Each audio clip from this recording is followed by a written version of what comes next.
Ya, Pak. Oke.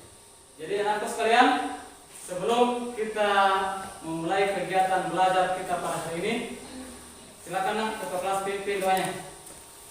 Teman-teman, marilah kita membaca doa sebelum belajar. Doa dimulai. Doa selesai. Ya, baik anakku sekalian. Pada pembelajaran sebelumnya kita sudah belajar tentang Globalisasi di sekitar kita. Ada yang masih ingat apa materinya? Kegiatan menghasilkan energi listrik. Jadi itu yang kita sudah pelajari minggu lalu. Ya, pada hari ini kita sudah masuk di tema 4 globalisasi, pada subtema 2 globalisasi dan manfaatnya pada pembelajaran yang pertama. Anakku sekalian, ada yang tahu apa itu globalisasi? Modern. Oke. Yang lain? Serba online. Oke. Anakku sekalian, ada yang tahu apa itu teks eksplanasi? Ya. Oke. Teks eksplanasi ini adalah teks yang menceritakan tentang fenomena alam. Kemudian, bagaimana caranya kita menghemat energi listrik? Tidak menyalakan lampu sampai siang. Oke. Jadi anakku sekalian, pertanyaan-pertanyaan ini dan jawaban anakku sekalian seperti ini akan kita dapatkan setelah mengikuti kegiatan pembelajaran kita pada hari ini. Ya. Adapun tujuan pembelajaran kita pada hari ini yaitu dengan menyimak slide PowerPoint, anakku sekalian mampu memahami isi teks penjelasan eksplanasi yang dibaca dengan tepat.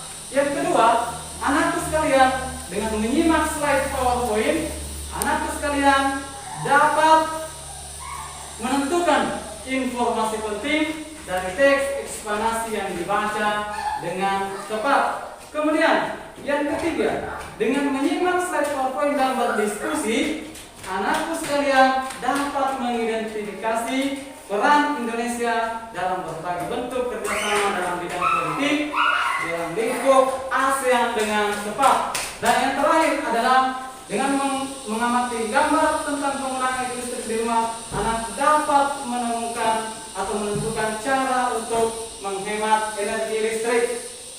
Anakku sekalian, bagaimana, masih semangat? Ya, Oke, Pak. sekarang kita tepu PPK. Ya, silakan berdiri nak. Tepu PPK. Religius, nasionalis, mandiri, gotong royong, integritas. Salam PPK. Salam cerdas, berkarakter, menyenangkan, luar biasa, mantap. Oke. Salam literasi. Literasi, literasi, satu kata-kata yes. Oke. Ini adalah sebuah contoh teks ya yang berjudul Banjir di Ibu Kota. Ya. Silakan paragraf pertama. Siapa bisa baca paragraf pertama? Oke, silakan Nak Fitrian. Banjir di ibu kota. Banjir di Indonesia merupakan masalah yang kompleks, terutama kota besar seperti Jakarta. Masalah banjir harus dicarikan solusi sehingga efeknya tidak merusak masyarakat. Kami tidak dapat memberikan tanggung jawab memiliki peran besar dalam menyelesaikan masalah banjir. Oke, jadi ini adalah topik masalahnya. Oke, silakan paragraf kedua. Deret penjelas. Silakan Arif. Banjir di Jakarta dikarenakan lokasi geografi Jakarta yang lebih rendah. Selain itu, kepadatan penduduk di Jakarta juga tergolong tinggi. Hal ini mengakibatkan lahan kosong diubah menjadi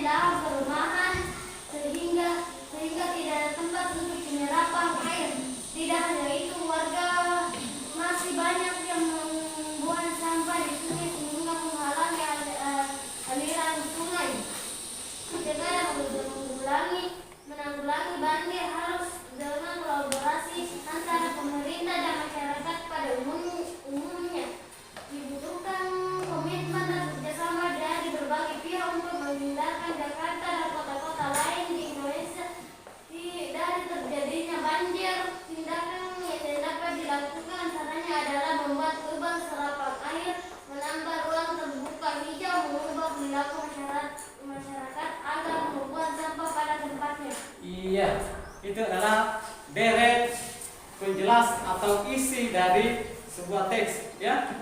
Kemudian selanjutnya paragraf selanjutnya. Siapa? Oke. Surat. Partisipasi seluruh elemen masyarakat harus dilakukan dengan koordinasi yang baik agar dapat berjalan efektif. Penanggulangan banjir dilakukan secara bertahap, mulai dari pencegahan selama banjir dan pemulihan pasca banjir. Iya.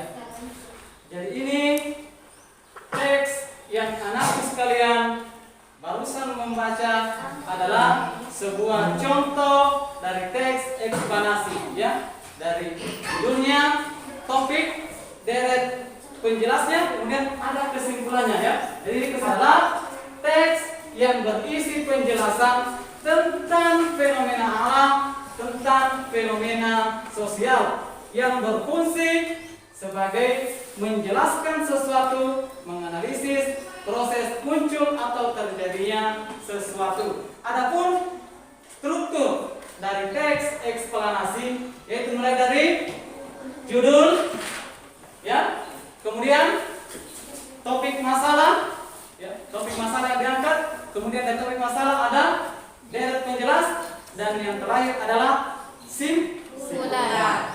Oke.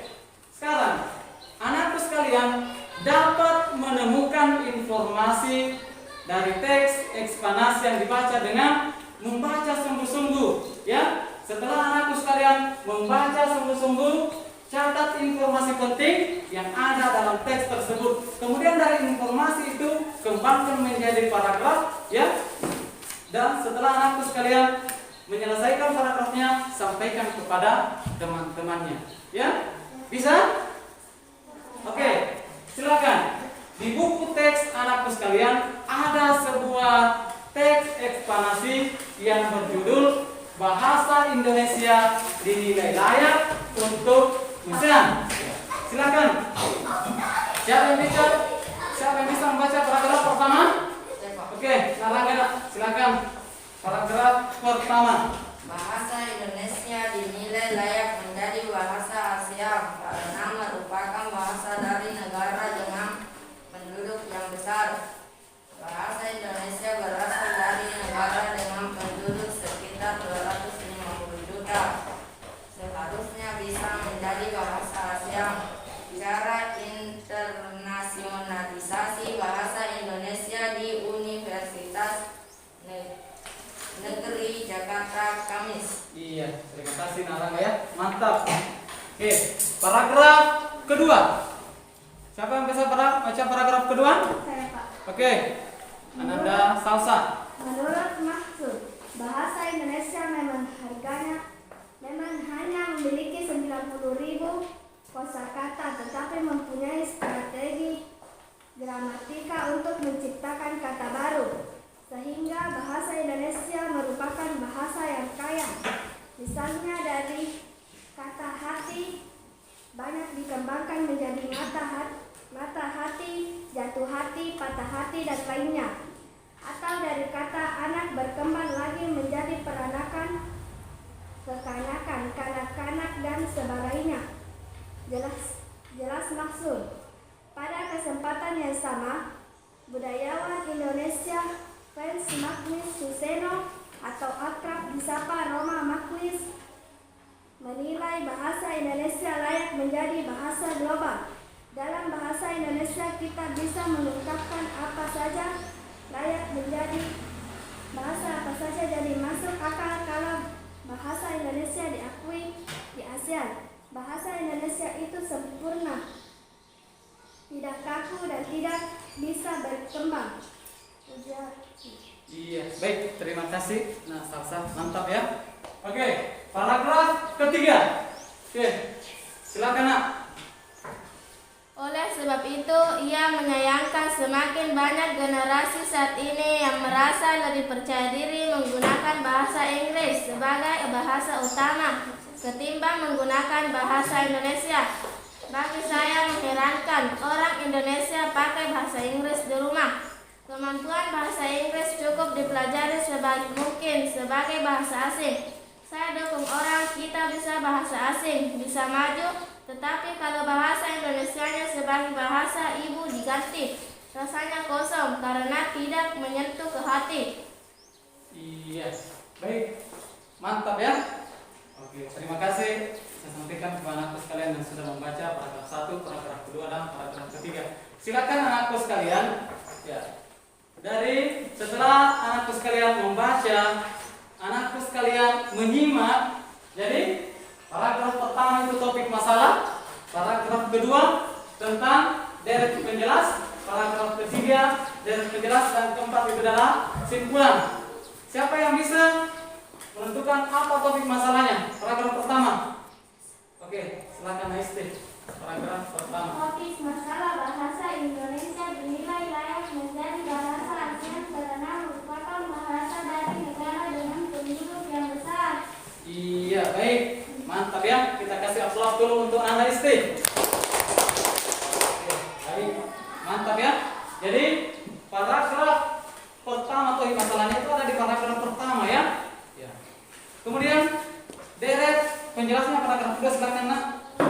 Alfiani. Menurut Mahfud, bahasa Indonesia memang hanya memiliki 90.000 kosakata, tetapi mempunyai strategi gramatikal untuk menciptakan kata baru. Jadi masuk akal kalau bahasa Indonesia diakui di ASEAN. Bahasa Indonesia itu bahasa yang sempurna.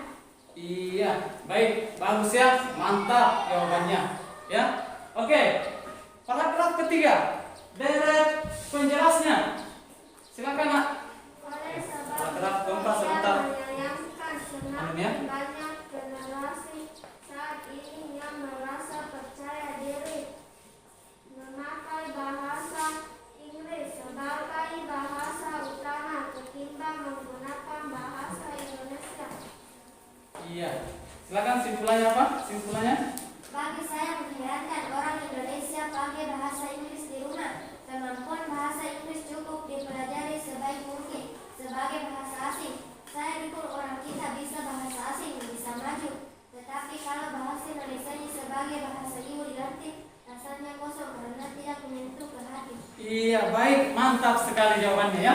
Jadi dari topik masalahnya, dari deret penjelasnya, kita dapat mengambil sebuah kesimpulan bahwa ternyata bisa saja kita mempelajari bahasa asing, ya. Kita bisa mempelajari bahasa Inggris, tetapi bahasa asing tersebut kita sekedar mempelajari, tetapi tidak menggantikan bahasa Indonesia sebagai bahasa keseharian kita. Ya, karena bahasa Indonesia itu kita jadikan sebagai bahasa anakku sekalian.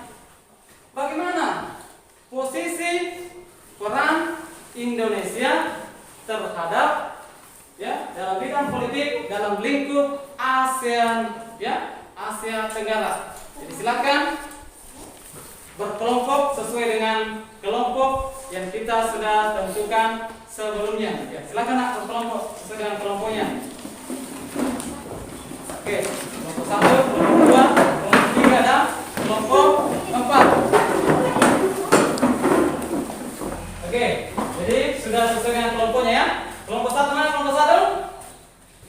Oke, kelompok 1, kelompok 2, kelompok 3, kelompok 4. Oke, baik. Jadi sekarang anak-anakku sekalian diskusikan dengan kelompoknya apa peran dan posisi Indonesia dalam bidang politik di dalam lingkup ASEAN, ya. Silakan didiskusikan, ya.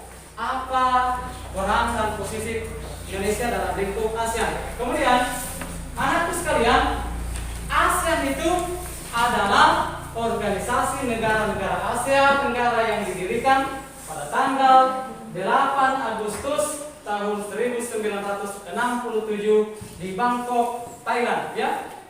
Adapun faktor terbentuknya yaitu faktor dari dalam, faktor dari luar, ya. Faktor dari dalam itu adalah dorongan untuk bersatu, ya, memperjuangkan kepentingan bersama sesuai dengan bekas negara jajahan.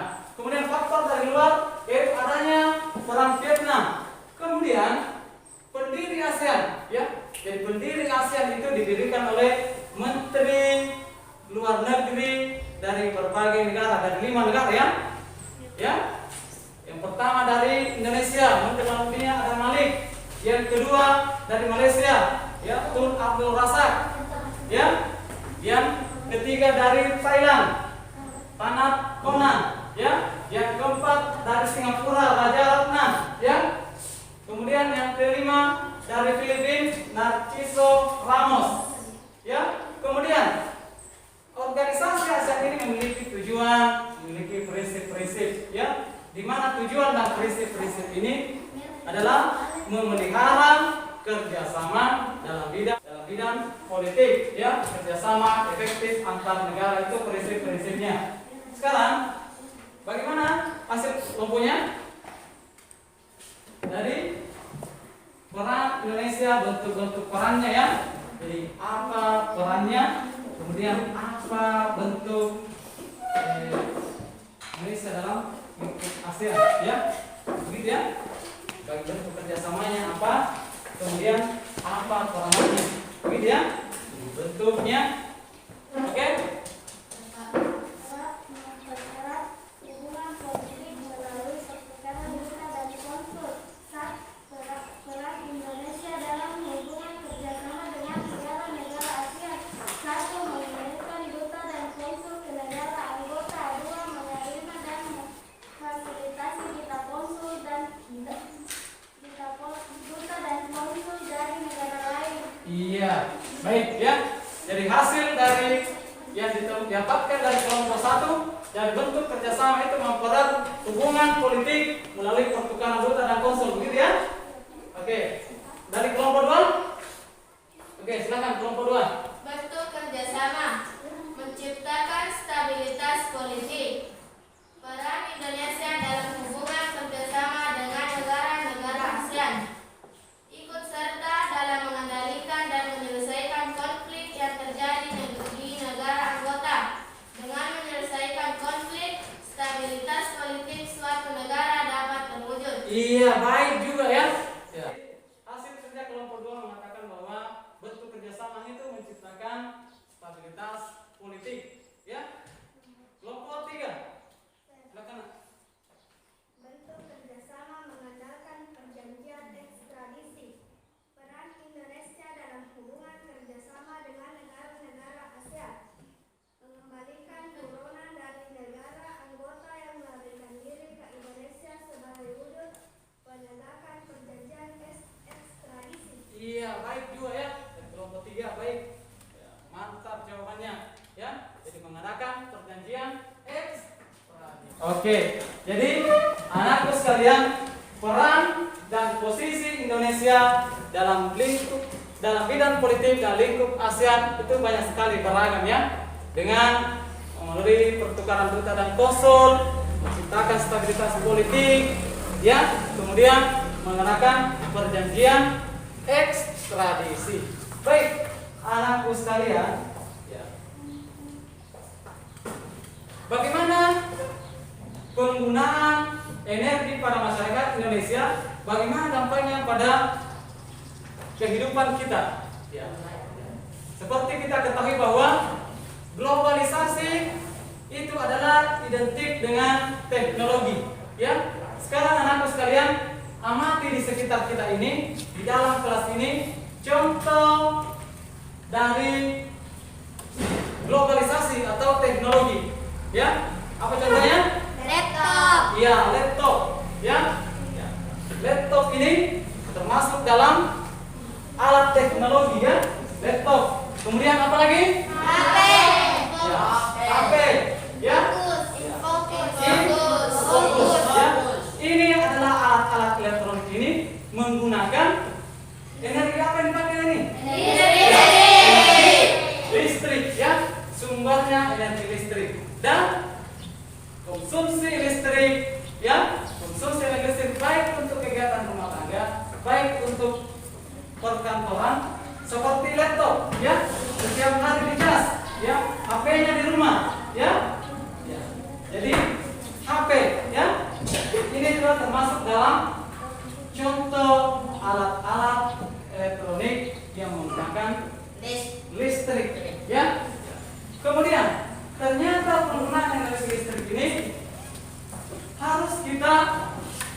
Karena pembangkit listrik yang ada di negara kita belum mencukupi kebutuhan energi listrik terhadap pengguna alat elektronik. Ya. Sekarang, bagaimana cara anakku sekalian menghemat energi listrik? Ya, ada beberapa cara untuk menghemat energi listrik. Ya, yang pertama, memilih alat listrik yang berdaya rendah. Oke. Ya, yang kedua, menggunakan alat listrik hanya pada saat diperlukan. Kemudian, apa lagi? Gunakan lampu hemat energi untuk menerangi rumah. Ya, gunakan lampu hemat energi untuk menerangi rumah ya. Kemudian apa lagi? Mengurangi pemakaian listrik yang perlu. Kemudian apa lagi? Setrika pakaian dan bentuk barang sekaligus. Iya, setrika pakaian dalam jumlah yang banyak ya.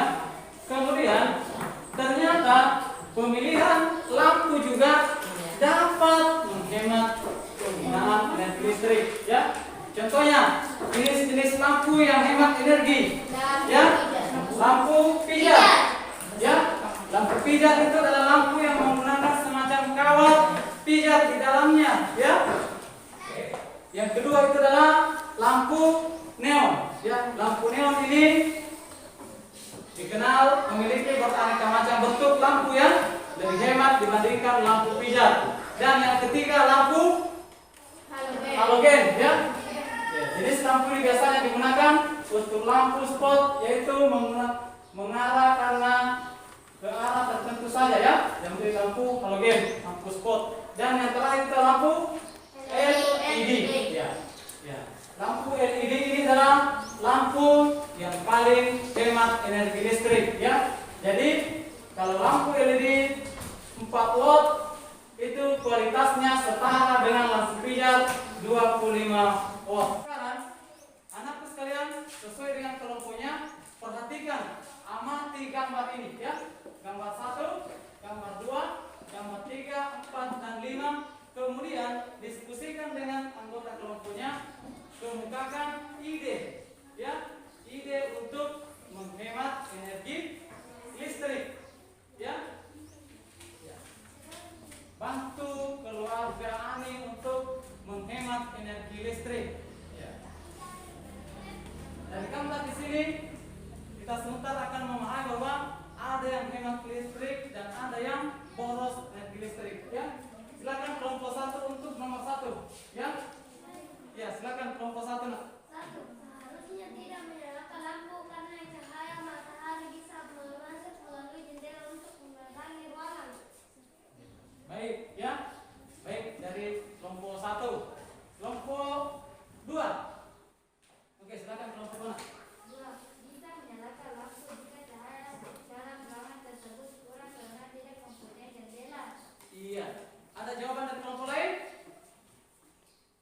Oke, kelompok 4. Ada tambahannya? Lampunya bisa menggunakan lampu LED yang hemat energi. Iya, itu kelompok 2 ya catatannya. Ya.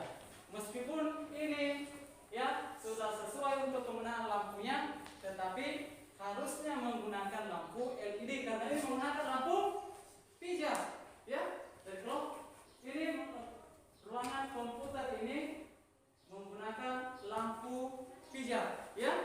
Oke, selanjutnya nomor 3 untuk kelompok 3.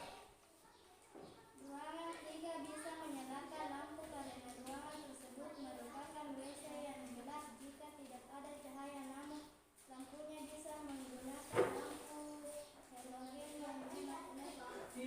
Iya. Iya. Jadi bagus juga ya dari jawaban kelompok 3. Mantap nak jawaban tak? Ya. Jadi nomor 3 ini adalah WC, tidak ada jendelanya. Jadi nomor 4 ini sama juga ya. Karena ini adalah dapur ya. Kelompok 4 ini adalah dapur yang tidak harus juga memerlukan cahaya yang cukup ya. Jadi harus juga menggunakan energi sumber pencahayaan dari lampu ya. Ya, harus juga menggunakan lampu LED. Oke, kelompok 4 nomor 5. Ya, silakan.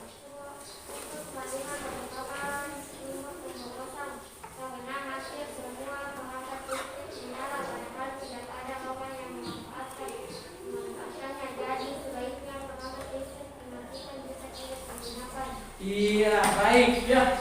Mantap sekali jawabannya ya. Ini hasil kerja kelompok ya.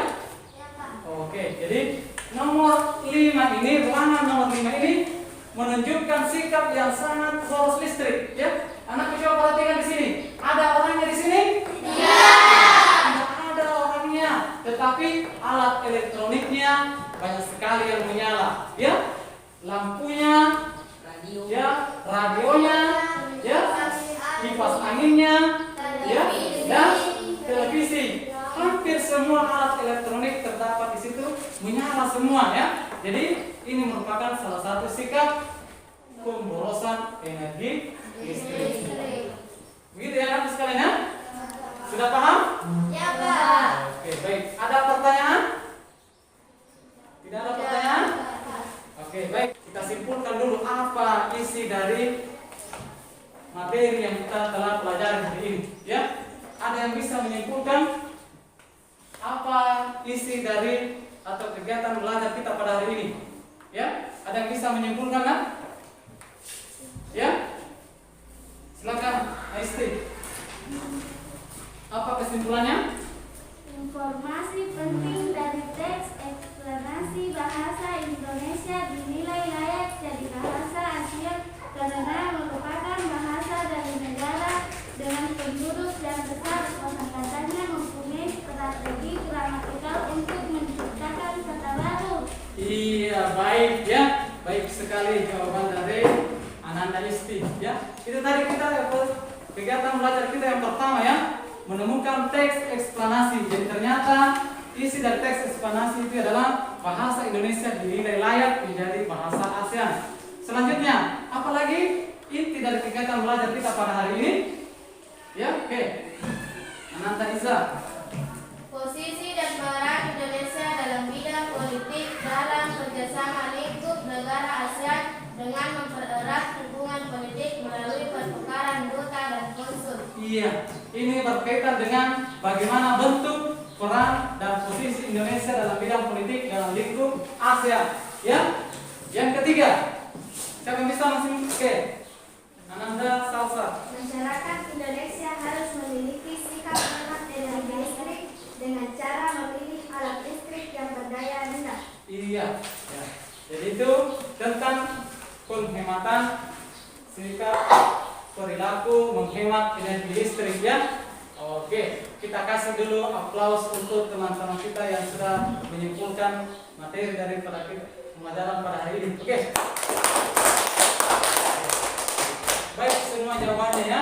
Jadi, anakku sekalian, setelah mengikuti kegiatan belajar kita pada hari ini, bagaimana perasaan anakku sekalian? Apakah materi yang kita pelajari hari ini bermanfaat untuk anakku sekalian? Baik, jadi sebelum kita menutup kegiatan proses pembelajaran kita pada hari ini, untuk menambah atau memperdalam pengetahuan anakku sekalian, saya akan bagikan evaluasinya ya. Jadi silakan dikerjakan evaluasi ini.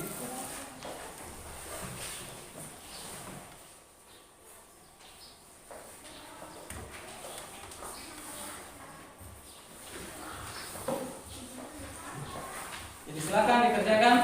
Ini materinya terkait dengan apa yang kita sudah pelajari, ya.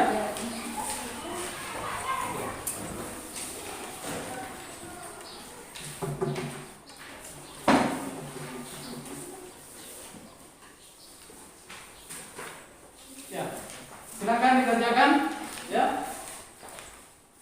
Saya kasih waktu 10 menit. Silakan dikerjakan, ya. Sesuai dengan pemahaman anak sekalian setelah mengikuti kegiatan belajar kita pada hari ini. Bagaimana, sudah selesai? Ya. Oke, silakan dikumpulkan. Ya. Jangan lupa tulis namanya ya. Nah, ingat tulis namanya. Dikumpulkan. Oke, silakan dikumpul.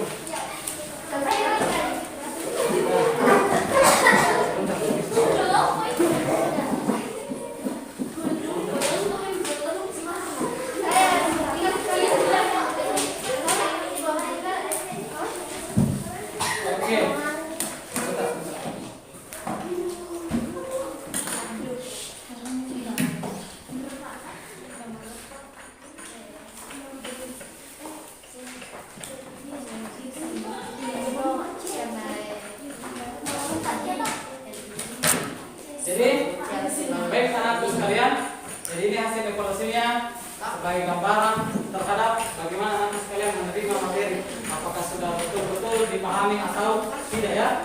Jadi sebelum kita mengakhiri kegiatan belajar kita pada hari ini, silakan Ananda Hanu pimpin doanya. Sudah belajar, silakan. Teman-teman, marilah kita membaca doa sesudah belajar. Doa dimulai. Selesai. Iya, terima kasih Ananda. Anakku sekalian, demikianlah kegiatan belajar kita pada hari ini. Ingat, selalu menjaga jarak dan selalu menggunakan masker ya. Oke, dan ingat, berbuat dan berkaryalah karena masa depan atau hari esok itu ditentukan oleh yang kita laksanakan pada kegiatan kita pada hari ini. Ya, sekian. Akhiri. Assalamualaikum warahmatullahi wabarakatuh.